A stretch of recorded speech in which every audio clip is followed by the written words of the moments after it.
innovación, de creación, de una mirada crítica sobre posibilidades del presente y del futuro. Desde ahí, pues poder estar en diálogo con la propuesta de 31 minutos abre muchas rutas, muchos caminos para continuar trabajando en la formación de la siguiente generación de la cultura, desde el trabajo que realizamos en los museos, en las galerías, desde el trabajo que se realiza desde el Centro Cultural Tijuana.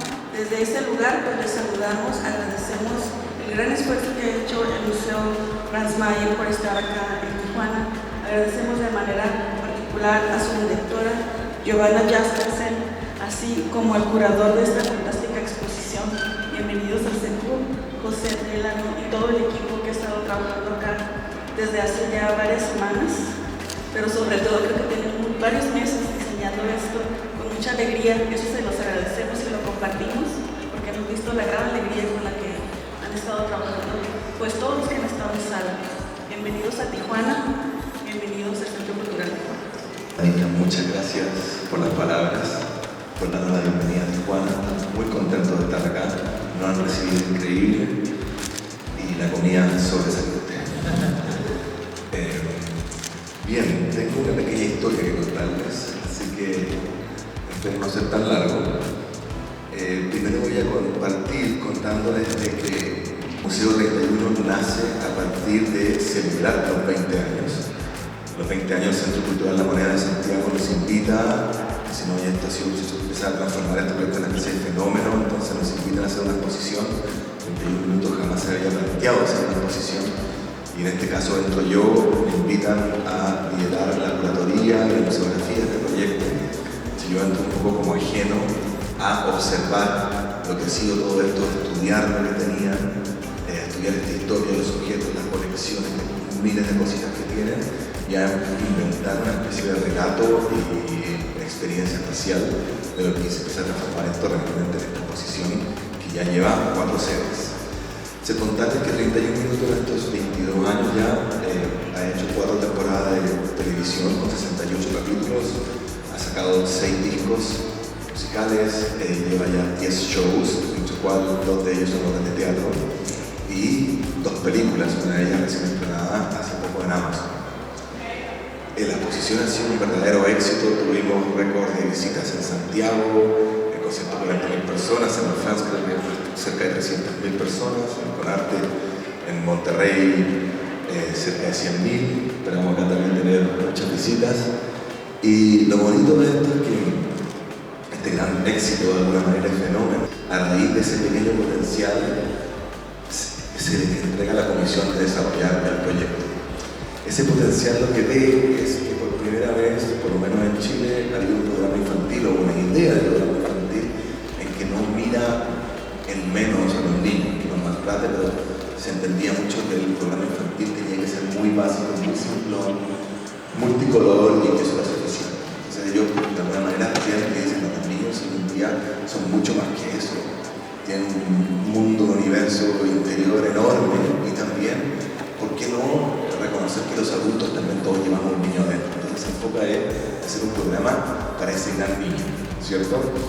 Y luego tiene una parte de ese piloto desastroso, hay un títere horrible, verde, que era de la hermana de Pedro Beirán, que estaba botado en la casa, y hacen una nota. Entonces hay una cosa ahí bastante divertida y se dan cuenta de que este periodista títere que se mete a todas partes había algo muy genial. Entonces se dan cuenta que ahí había algo, porque el resto no había títeres en el programa.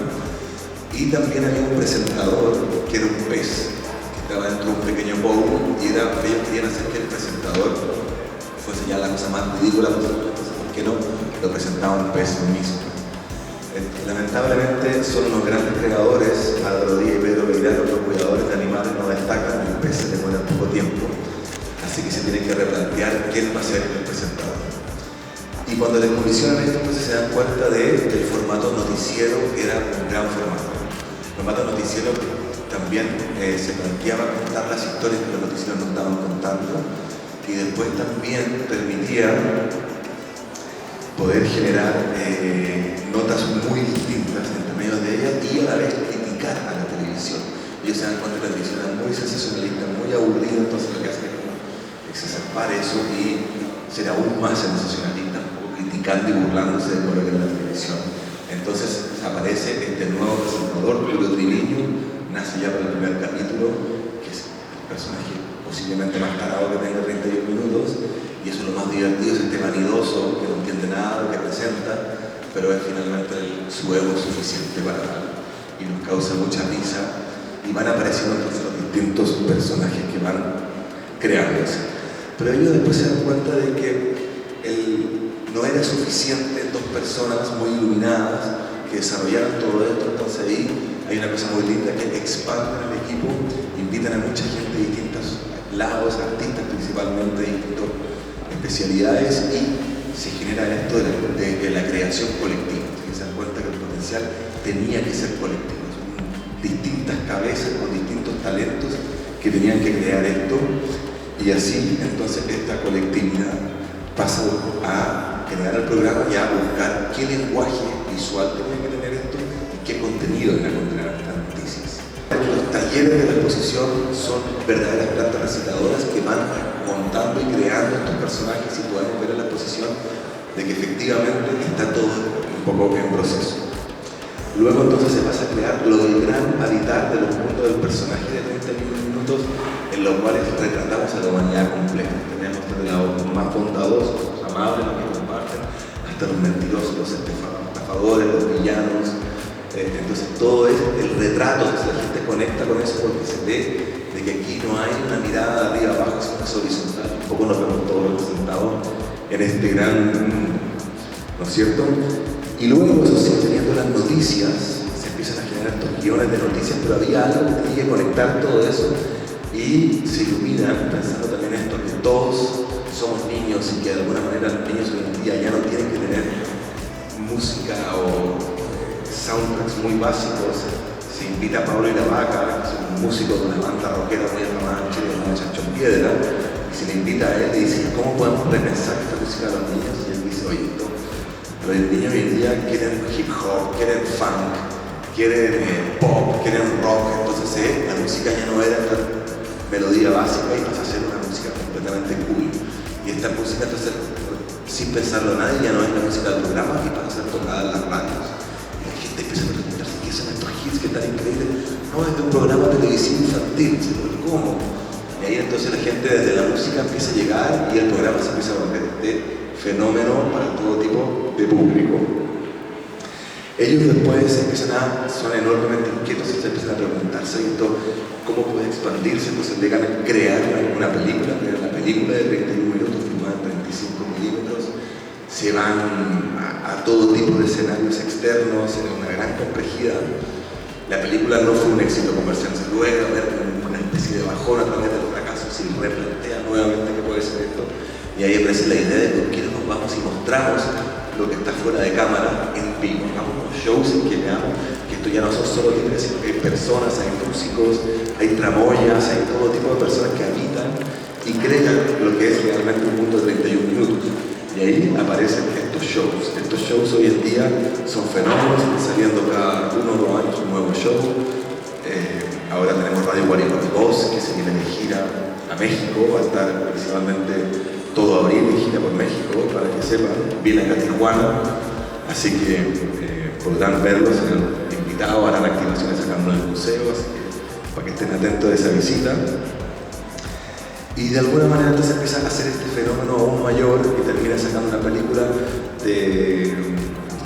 una segunda película con Amazon. Después viene todo el Canal 11 acá, que lo expande a México, entonces empieza a ser como una cosa ya no chilena, latinoamericana, y esta cosa empieza a ser como una representación de la identidad latinoamericana.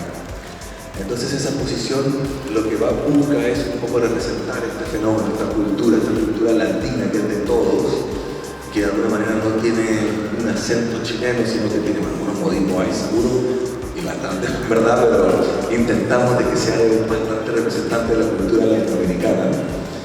Y contarles también brevemente que tenemos unas pequeñas guiños a cada ciudad. Porque si tú cuentas más de lo que tenemos aquí, un guiño especial de aporte de obra al Museo 31, que apareció solamente acá en Seúl. Y ya para dar un poco el cierre a mi historia, lo que ha sido como un poco el proceso del inicio, esta gran historia de 22 años. También comentarles que esta exposición no es solamente una exposición meramente para el fan, sino que es una exposición para cualquier persona que no conoce 31 minutos, está pensada como tal. Ver una exposición como esta y pensar que digamos que los grandes consumos culturales no tienen que implicar el desplazamiento de las personas de Tijuana hacia el otro lado o hacia otras ciudades, y que grandes proyectos como este pueden llegar. Estamos muy agradecidos, por supuesto, con Miriam, con la directora, pero también con todo el equipo del SECUN. Vaya, por aquí estamos hace un minuto, ahora nos ve desde las alturas. Creo que desde las primeras conversaciones con los equipos estuvimos convencidos de que era un sí, que queríamos hacerlo, y a partir de eso se ha desatado toda una serie de comunicaciones, acciones, reacciones inmediatas para poder responder a un espacio como este y a la complejidad de generar un proyecto como Museo 31.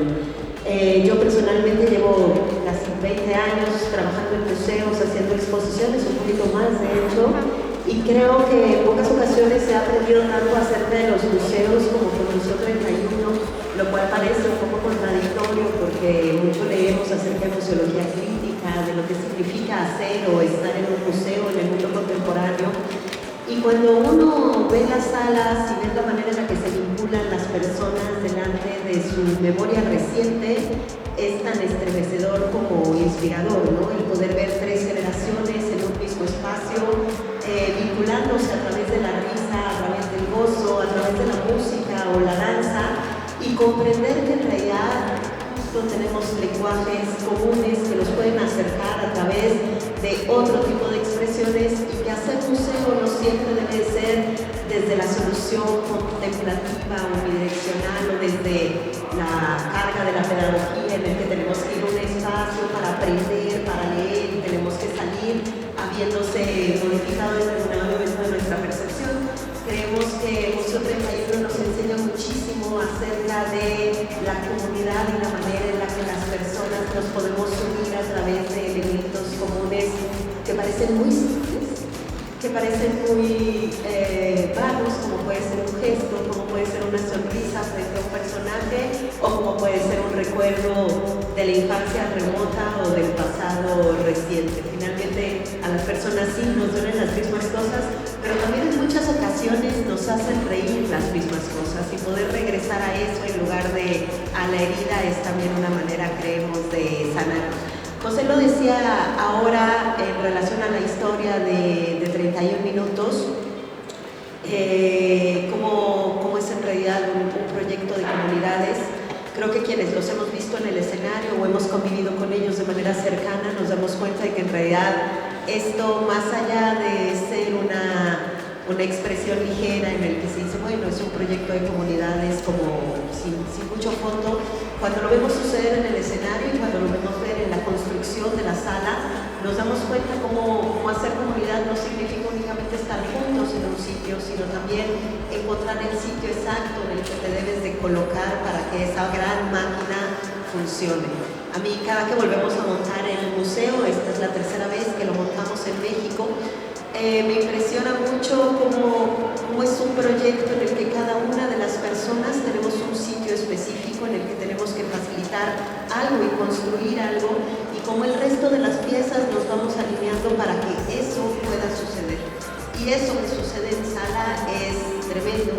Es una exposición que nos recuerda muchísimo acerca de los oficios y de la belleza detrás de los oficios. Es decir, las personas llevan semanas trabajando en sala, pero no en la adhesión de un vinil, sino verdaderamente en tomar un pincel, tomar una brocha, hacer detalles desde nuestra pintura rupestre contemporánea hasta cada uno de los personajes y los guiños que va haciendo, cómo nos reciben, cómo puede tomar también una presentación distinta en cada una de las sedes.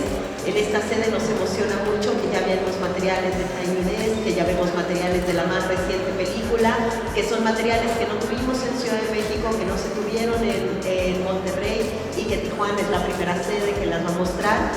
Y este trabajo a mano, que es un oficio de mucho cuidado, de mucho cariño, en el que un gran equipo está deteniendo hasta hacer cada una de estas instalaciones, creemos que es lo que hace que la sala sea tan fuerte y tan consistente, que sea una sala que pueda ser tan cercana también. El poder ver los talleres, cómo se desarrollan los personajes, cómo se desarrolla cada una de estas personalidades, pero también cómo están operando un show desde la parte de atrás, nos permite entrar un poco a las entrañas del proyecto al mismo tiempo que lo tenemos en la cercanía de una sala. En realidad es una exposición que es gigantesca, no solo en superficie, porque es una exposición grande, sino en empeños también. Estamos moviendo poco más de 5.000 objetos que hace que sea muy complejo. En realidad, creo que cada que terminamos el museo y cada que lo volvemos a comenzar, nos volvemos a abrumar frente a esta minucia, y después cada que lo vemos montado nos volvemos a dar cuenta de que ahí está su esencia, y que si esto se simplificara, se modificaría también toda la personalidad del proyecto. No únicamente está hecha a mano y con esta cantidad de elementos, sino que también está pensada para que cambie, para que crezca, para que tome nuevas personalidades y para que siga evolucionando de la misma manera con la que ha ido evolucionando el proyecto, con esta misma naturalidad.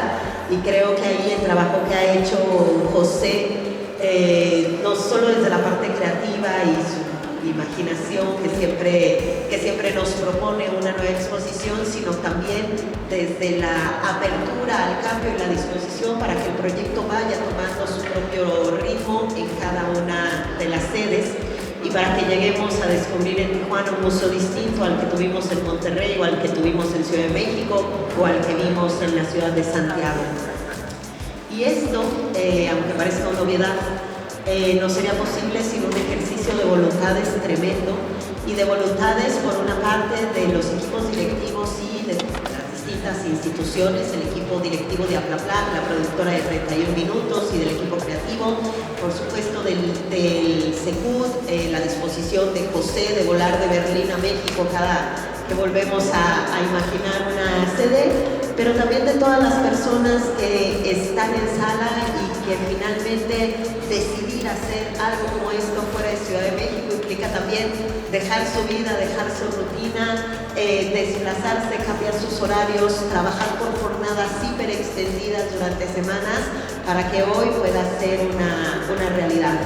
Nosotros siempre decimos que hay que recordar que no hay un solo objeto o una sola pieza que llegue a sala, sino es porque hubo una persona detrás de eso poniendo un empeño, trabajo, talento para que pudiera suceder. Y esto coincide tanto con el diseño de la experiencia del Museo 31 como con la puesta en sala, como con poder tener a un equipo de casi 40 personas, de voluntarios, de prestadores de servicio social, que van a estar ayudándonos a mover la exposición y a hacer la atención a público. Ya lo decía José, en Ciudad de México fueron poco más de 300,000 personas, en Monterrey cerramos con 108,000 personas, esperamos y creemos será la misma respuesta y el mismo éxito en Tijuana. Nosotros siempre decimos que esperamos en realidad que disfruten tanto la exposición como nosotros disfrutamos haciéndola. Es un gran gozo siempre y es un gran gusto poder hacerlo en otros sitios de México. Muchas gracias por acompañarnos.